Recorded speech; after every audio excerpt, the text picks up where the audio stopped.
नमस्कार दोस्तों। आज हिंदी के अंदर अपनी कक्षा शुरू कर रहे हैं। अभी मैथ को जो कराएंगे हिंदी में कराएंगे और इसका उद्देश्य है कि जो अपने सरकारी स्कूल के बच्चे हैं वो बड़ी अच्छी तरह से समझ सके। अगर अभी भी दिक्कत आती है तो वो पूछ सकते हैं। ठीक है, तो सबसे पहले एक क्वेश्चन आता है वास्तविक संख्याएं। चैप्टर का नाम है। तो हम डायरेक्ट क्वेश्चन करने लगते हैं। हमें क्वेश्चंस को नहीं करना है डायरेक्ट, हमें उसमें जो वर्ड्स यूज होते हैं ना उनका मतलब पता होना चाहिए। ठीक है, तो आज हम संख्याओं के बारे में पढ़ेंगे और मैथ के अंदर जो शब्द यूज होते हैं ना, प्रयोग होते हैं, उनका मतलब हमें पता होना चाहिए कि उसका मतलब क्या है।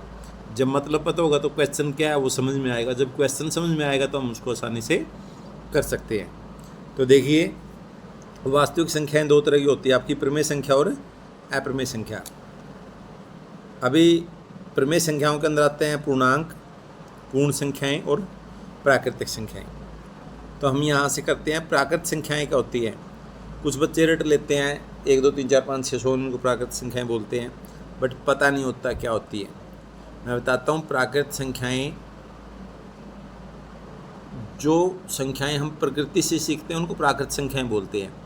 प्रकृति का मतलब आपको पता है, पेड़ पौधे, इनसे जो सीखते हैं। जैसे अभी अमरूद का सीज़न चला हुआ था, अमरूद है, उस पर मिनिमम अमरूद कितने लग सकते हैं, कम से कम जो अमरूद लगने स्टार्ट होंगे तो वो कितने होंगे।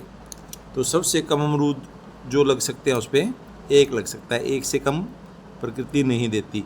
तो इसका मतलब सबसे छोटी प्राकृतिक संख्या जो है वो 1 हो सकती है। 1 से छोटी प्राकृतिक संख्या नहीं होगी। 1 से ज़्यादा कितने दे सकती है? 2 दे सकती हैं, 3 दे सकती हैं, कितने दे सकती हैं, इसकी कोई काउंटिंग नहीं है।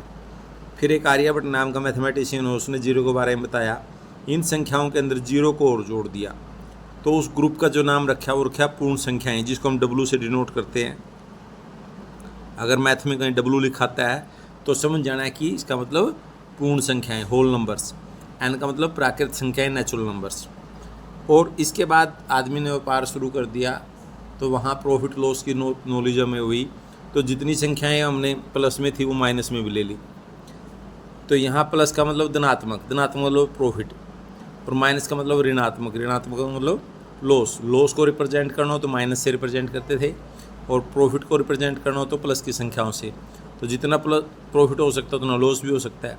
तो सारी संख्याएं जो प्लस में वो सारी माइनस में भी ले ली। और जीरो का मतलब ना प्रॉफिट ना लॉस, इसको बोल दिया उदासीन। तो पूर्णांक 3 तरह के होते हैं। इस ग्रुप को पूरे का नाम दे दिया पूर्णांक, इंटीजर्स। तो पूर्णांक 3 तरह के होते हैं, धनात्मक पूर्णांक, ऋणात्मक पूर्णांक और उदासीन। और ये सारी क्या होती है? प्रमेय संख्याएं होती हैं। संख्याएं 2 ही तरह की होती हैं, या तो प्रमेय होगी, प्रमेय नहीं होगी तो अप्रमेय होगी। अब प्रमेय संख्या किसे कहते हैं? वह संख्या जिसे P/Q के रूप में लिखा जा सकता हो। P/Q का रूप मतलब क्या है? भिन्न के रूप में, जहाँ P और Q पूर्णांक होने चाहिए। अब ये पूर्णांक शब्द यूज हुआ है, आपको पता होना चाहिए पूर्णांक क्या होते हैं। 1 2 3 -1 -2 -3 ये पूर्णांक होते हैं। कुछ पूछ लेते हैं 1.2 पूर्णांक है, बच्चे कन्फ्यूज नहीं। पॉइंट अभी तक हमें सिर्फ पूरी संख्याओं की नॉलेज थी। अभी हम कोई पॉइंट में, कोई बटे में कुछ भी नहीं सीखे थे। दूसरा, P और Q पूर्णांक होने चाहिए, तो जीरो भी है पूर्णांक। तो फिर इसलिए उसने कंडीशन दी नेक्स्ट, नीचे वाला जो Q है वो जीरो नहीं हो, P हो सकता है। तो 3 शर्तों को जो संख्या पूरी करती है उसको प्रमेय संख्या बोलते हैं।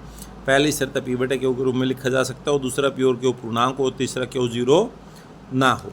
एग्जाम्पल देखे जाए 2 है, 2 को हम क्या लिख सकते हैं? 2/1 लिख सकते हैं।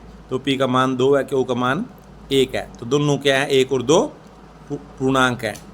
ठीक है, और Q जीरो नहीं है, इसलिए प्रमेय संख्या है। जीरो क्या लिख सकते हैं? 0/1 P/Q के रूप में लिखा गया। P का मान 0 है, Q का मान 1 है। P से हमें कोई मतलब नहीं है, हमें तो Q से मतलब है। Q का मान 1 है, तो ये भी तीनों शर्तों को पूरा करता है। तो इनमें से भी क्या है? प्रमेय संख्या है। उसके बाद आता है संख्याओं का वर्गीकरण। वर्गीकरण का मतलब होता है बांटना। भाई संख्याएं कौन सी थी? प्राकृतिक संख्याएं, ठीक है ना। तो जब भी संख्याओं का मतलब होगा प्राकृतिक संख्याएं, तो संख्याओं को कैसे बांटा गया? 2 ही तरीके थे बांटने के। एक तो तरीका था जब संख्या को 2 से भाग किया जा सकता है या नहीं किया जा सकता, एक तरीका। या दूसरा तरीका था जो किसी से भी भाग ना हो या किसी से भाग हो जाए। तो पहला तरीका देखिए, उसके अंदर जो 2 से भाग होते हैं उनको बोलते हैं सम संख्याएं। या जिस संख्या का इकाई अंक 0, 2, 4, 6, 8 हो उसको क्या बोलेंगे, सम संख्या बोलेंगे। जैसे ये संख्या है, इसमें मैंने देखा पीछे इकाई अंक ये कितना 4 है, इनमें से है तो ये 2 से भाग होती है, इनमें सम संख्या है। जो 2 से भाग नहीं होती उसको क्या बोलते हैं, विषम संख्या। या जिस संख्या का इकाई अंक 1, 3, 5, 7, 9 उसको विषम संख्या बोलेंगे। जैसे ये संख्या है, इसमें इकाई अंक देखिए 7 है, इनमें से है तो विषम संख्या है। दूसरा तरीका है जो किसी से भी भाग ना हो उसको बोलते हैं अभाज्य संख्या। इसका दूसरा नाम है रूढ़ संख्या। रूढ़ हिंदी का शब्द है, यौगिक रूढ़। रूढ़ का मतलब जिसको तोड़ा ना जा सके।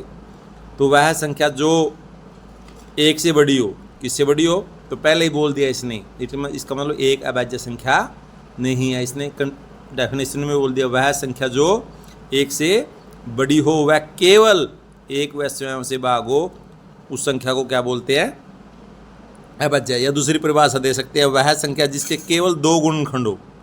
ये बहुत इंपॉर्टेंट है, अगर ये डेफिनेशन आपको पता है तो नेक्स्ट क्वेश्चन जो आएगा इसी पे आधारित है। वह संख्या जिसके केवल 2 गुणनखंड हो। तो ये संख्याएं 100 तक मैंने लिख दी हैं, देख लेंगे आप, ये सारी अभाज्य संख्याएं हैं। इसके बाद होती है भाज्य संख्या। इसका दूसरा नाम है यौगिक संख्या। यौगिक संख्या, यौगिक क्या होते हैं, जिन शब्दों को 2 या 2 से अधिक भागों में तोड़ा जा सकता है। तो भाज्य संख्या उसको बोलते हैं जिसके 2 से अधिक गुणनखंड हो। जिस संख्या के 2 से अधिक गुणनखंड हो, या फिर 1 से बड़ी वह संख्या जो एक व स्वयं के अलावा किसी अन्य संख्या से विभाग होती है। जैसे 4 है, 4 1 और 4 के अलावा किससे भाग होती है, 2 से भाग होती है। तो ये भाज्य संख्या है। Thank you.